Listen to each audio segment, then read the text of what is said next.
তবুও তোমায় আমি দূর হতে ভালোবেসে যাবো।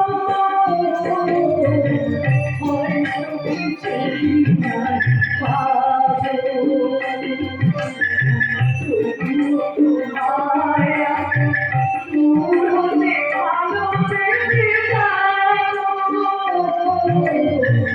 হয়তো কিছুই নাই পাবো।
আরে বাবা, নিজের মুখে কখনো কোনোদিন কিছু যাবি বলে তোমার জন্য একটা দারুণ সুন্দর শাড়ি নিয়ে এসেছি। আমি কি পাখি যে আমাকে ছাতু ছোলা খাইয়ে ঘুরিয়ে রাখবে? শাড়িটা তুই ফেলে দিবি? বেশ করেছি, ফেলেছি। আমি তোমার শাড়ি চাই না, আমি গয়না চাই না, আমি শুধু মা হতে চাই। সুবর্ণা! মা হতে চাই। সুবর্ণা! আজ তোমার মা আমাকে বাধা বলেছে, করে বলেছে।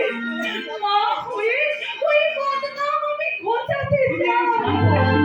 তুই একটু শান্ত হ। কি করে শান্ত হব? এতদিন তুমি ব্যবসার কাজে ব্যস্ত ছিলে, তাই আমার দুঃখের কথা তোমাকে বুঝতে দিইনি। সন্তান পাওয়ার ইচ্ছায় আমার বুক ফেটেছে, তবু মুখ ফোটেনি। কিন্তু আজ তোমাকে বলছি, তুমি শোনো। তুমি যদি আমাকে সন্তান দিতে না পারো, তুমি খোঁজাতে না পারো এই বন্ধা বদনাম, তাহলে হয় কি, আমায় গঙ্গায় ঝাঁপ দিয়ে আমি আত্মহত্যা করবো।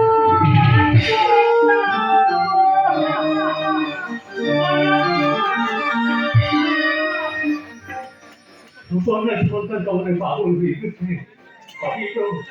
বলছি আজও মা হতে পারেনি। আর অন্যদিকে আমিও তো সন্তানের মুখে বাবা ডাক শুনতে পাইনি। হ্যাঁ, ব্যবসার কাজে এতদিন বাইরে ছিলাম বলে ব্যাপারটা আমার মাথায় আসেনি।